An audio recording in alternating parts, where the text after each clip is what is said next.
Deputado, seja muito bem-vindo ao nosso jornal, um prazer conversar com o senhor. Deputado, eu queria saber se esse acordo é suficiente para desmobilizar a greve dos caminhoneiros. Boa tarde, Raquel. Boa tarde a todos que nos assistem, que nos ouvem. Para mim é uma grande satisfação estar aqui. Estou no aeroporto nesse momento. Eu que acabo de passar por uma cirurgia na quarta-feira passada, onde eu removi um tumor da minha garganta e eu estava proibido de viajar de avião pelos médicos. Mas, tendo em vista a complexidade do tema, eu estou embarcando agora para Brasília para que a gente consiga aí ter o avanço necessário no dia de hoje, no máximo no dia de amanhã, para que a gente finalize e aprove essa MP da maneira que ela foi apresentada. Esta MP, nós trabalhamos por mais de 3 meses nela, eu ouvi todas as entidades, ouvi o setor, criamos um texto muito justo, muito íntegro, que não fere os direitos e os deveres de ninguém, cria regras claras, traz segurança jurídica para o transportador e principalmente para o caminhoneiro. E isso tudo está sendo atropelado dentro do Senado por uma briga do Alcolumbre com o governo. A gente que já está desde o dia 1º esperando essa votação no Senado para que, se houvesse alguma mudança, essa MP retornasse à Câmara dos Deputados e a gente pudesse aí reavaliar novamente. Agora o que eles fizeram? Segurar até os 45 do segundo tempo para atropelar, fazer de uma maneira que não volte para a Câmara dos Deputados. Estão me preocupando muito a questão dos pontos principais que eles estão tirando dessa MP, que pode gerar para essa MP uma insegurança e essa MP não ter efetividade. Mas qual o ponto que mais preocupa o senhor, deputado? Tem algum ponto que retiraram que o senhor acha que inviabiliza o acordo?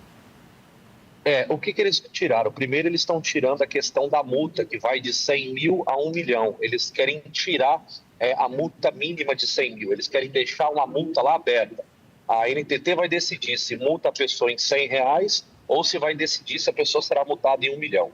Então, esse é um ponto que, primeiro, já causa preocupação, porque daí você não tem uma multa pesada para quem descumpre a lei.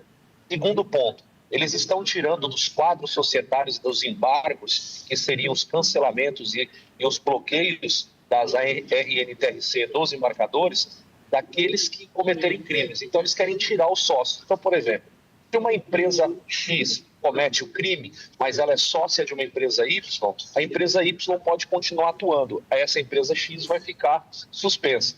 Então, isso é ruim, porque essas duas empresas acabam operando no mesmo setor, no mesmo segmento. O que eles vão fazer é jogar de um lado para o outro. A questão do piso salarial do caminhoneiro, que é tão importante para o caminhoneiro, que vive fora da sua casa, vive longe da sua família, e que a gente estava dando ao caminhoneiro uma segurança um pouco maior para uma aposentadoria no final. Também está sendo retirado. Então, são pontos como esse, entre outros pontos, que afetam diretamente. E o que mais me preocupa, e que até agora eu não tive confirmação, estou aguardando o texto final, é se eles vão mexer na questão do travamento do CIOT. Porque se eles mexerem no travamento do CIOT, é por isso que eu estou indo para Brasília, eu não vou permitir que vá direto para a sanção. Vai ter que voltar para a Câmara para que a gente faça na Câmara as alterações que eles fizeram no Senado. Deputado, eu vou passar a palavra para a nossa repórter Suane Guerreiro, que está acompanhando esse assunto muito de perto, para ela também participar da nossa conversa. Deputado, obrigada pela sua presença no Poder Expresso. O senhor citou essas mudanças que o governo está tentando colocar ali como emendas de redação, justamente para que não retorne à Câmara. Mas a gente viu também nessa negociação uma pressão por parte, em especial, de representantes do setor do agro, para que alguns pontos, eles não fossem para frente dentro dessa MP. Quero entender também qual a sua avaliação em torno dessa pressão, quais os pontos que o senhor avalia que o agro mais tem resistência dessa MP. Olha, o que o agro fez, para mim, foi uma coisa que me deixou muito chateado com relação, por exemplo, ao adiantamento de 70%. Até porque o adiantamento de 70% do caminhoneiro já é algo praticável no país, não é algo que nós inventamos, não é a invenção da roda. Nós não estamos inventando nada. Quando um caminhoneiro vai embarcar uma carga, ele chega lá, faz o carregamento, recebe 70% do frete e os 30% fica como saldo. Só que esse saldo, ele normalmente é pago pelas empresas sérias. Mas tem muita empresa que a gente conhece como Transuvaco, que é aquelas empresas que não têm caminhão, que não têm transporte, que não pagam esse saldo, eles roubam esse saldo do caminhoneiro, eles ficam com esse dinheiro e o caminhoneiro tem que judicializar. E nós colocamos na MP que o saldo deveria ser pago em até 3 dias, 72 horas, até para que a gente não pegasse nenhum momento de, por exemplo, um final de semana, um feriado, sempre eles estariam com um dia útil para pagar isso daí. E agora o agro fez essa movimentação para retirar esse pagamento em até 3 dias do saldo e também não permitir que o caminhoneiro receba os 70%. Então, eles querem reduzir quanto o caminhoneiro ganha. Mas isso já é praticável, não é uma invenção. Então, o que estão fazendo não é justo, até porque eu atendi o agro, eu escutei o agro, eu tive reuniões com o agronegócio, passei 2h30 dentro da FPA falando com o setor inteiro para que a gente construísse algo que realmente atendesse a categoria e que não, mais uma vez, entregar algo fantasioso que no final não vai ter resultado efetivo. Deputado, quero convidar o Ranier Bragon também para fazer uma pergunta. Oi, deputado, boa tarde. Eu queria saber, pela experiência que o senhor teve aí na Câmara e também no Senado, por que essa MP chegou perto de caducar? Quais foram os setores responsáveis no Congresso, no Executivo e na iniciativa privada para que esse debate chegasse aí ao limite, vamos dizer assim? Na verdade, não houve interferência dos outros setores. Na verdade, há uma briga do Davi Alcolumbre com o governo. O Davi Alcolumbre está em guerra com o Lula, porque ele não está sendo bem atendido nos seus pleitos. E aí o Davi Alcolumbre está dificultando a vida do governo. Ele fez isso com o fim da escala 6x1 e ele ia fazer... A MP, inclusive, eu tenho informações que a MP era para caducar. Já tinha sido falado dentro do Senado que eles iam deixar caducar porque eles não estavam nem aí para isso. E aí eu disse, mas como assim vai caducar a MP? Vocês estão ficando malucos? Vocês estão pegando... Porque essa paralisação que está acontecendo no Porto de Santos hoje é pequena, não é das maiores. Mas se essa MP caducasse, o Brasil inteiro vai parar. E daí essa paralisação não vai ser igual a de 2018. Essa paralisação ia fazer com que recesso parlamentar fosse cancelado, com que o governo Lula fosse ágil para tomar uma decisão e colocar logo outra solução para esse problema. Porque não é brincadeira que o cara está vivendo. Então foi simplesmente isso. É o Alcolumbre com as suas birras com o governo fazendo o que ele sabe fazer de melhor. Enrolar as pessoas dentro de matérias tão importantes como a MP 1343. Uma briga política e interferindo, então, no dia a dia do caminhoneiro e da população. Deputado, vou chamar a Basília Rodrigues também para perguntar. Oi, deputado, tudo bem? Obrigada pela atenção do senhor. Eu queria saber o quanto que a política, as eleições deste ano estão influenciando nos ânimos dos senhores caminhoneiros aí nas rodovias, porque, como o senhor muito bem lembrou, em 2018 foi uma paralisação enorme e a questão de ser ano eleitoral, isso impactou muito no voto, das pessoas. Vocês são caminhoneiros e também eleitores. Para agora, para fins de 2026, qual é o sentimento do senhor? Esta paralisação seria, o senhor vai dizer, pior para o Brasil, mas seria pior para quem é de oposição ou para quem é de governo?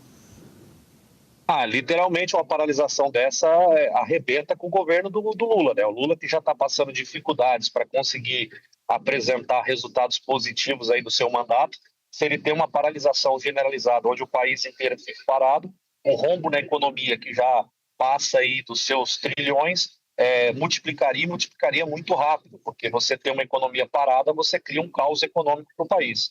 O que a gente nunca quis, a gente não vem nesse interesse político dentro da MP, porque a MP trata do caminhoneiro, para cuidar da vida de quem está nas estradas, para cuidar daquele que nunca teve seus direitos assegurados. Mas é claro que politicamente acaba refletindo e acaba refletindo de maneira forte. Fortalece um lado, enfraquece o outro, porque as pessoas vão entender que tudo isso está acontecendo porque houve uma irresponsabilidade. Só para você ter uma ideia, Basílio, eu estou desde 2023 tratando e tentando ter com o governo diálogo sobre o transporte que nunca foi ouvido. No momento em que a corda apertou, que a corda estourou, lá atrás, há 4 meses atrás, quando nós, numa reunião, decidimos que ia ter uma paralisação em prol do transporte, o governo agiu e agiu rápido. Então já poderia ter sido resolvido esse e outros problemas. Essa MP, ela não deveria vir apenas como uma MP do frete. ela deveria ver uma MP como uma renovação, uma transformação na maneira de se transportar, desde do seu nascituro até o final, que é o que não acontece. A MP ela está muito sensível, porque tem muitos pontos dentro do transporte que ainda precisam ser melhorados e tem necessidade e é urgente, porque é só mudando isso que a gente cria, como eu disse no começo da minha fala, segurança para os caminhoneiros e comodidade para as famílias. Deputado, a nossa Soane Guerreiro me pediu a palavra de novo, ela tem mais uma dúvida. Deputada, é só em relação a uma mudança que foi feita nessa MP na Câmara dos Deputados, com o seu aval, inclusive, para incluir nesse texto a anistia àqueles caminhoneiros que participaram dos bloqueios após as eleições de 2022. O líder do governo aqui no Congresso já disse que o presidente Lula pretende vetar este trecho, caso seja aprovado pelo Congresso Nacional. Quero entender se vocês pretendem insistir na manutenção com uma possível derrubada do veto do presidente Lula em relação a esse assunto.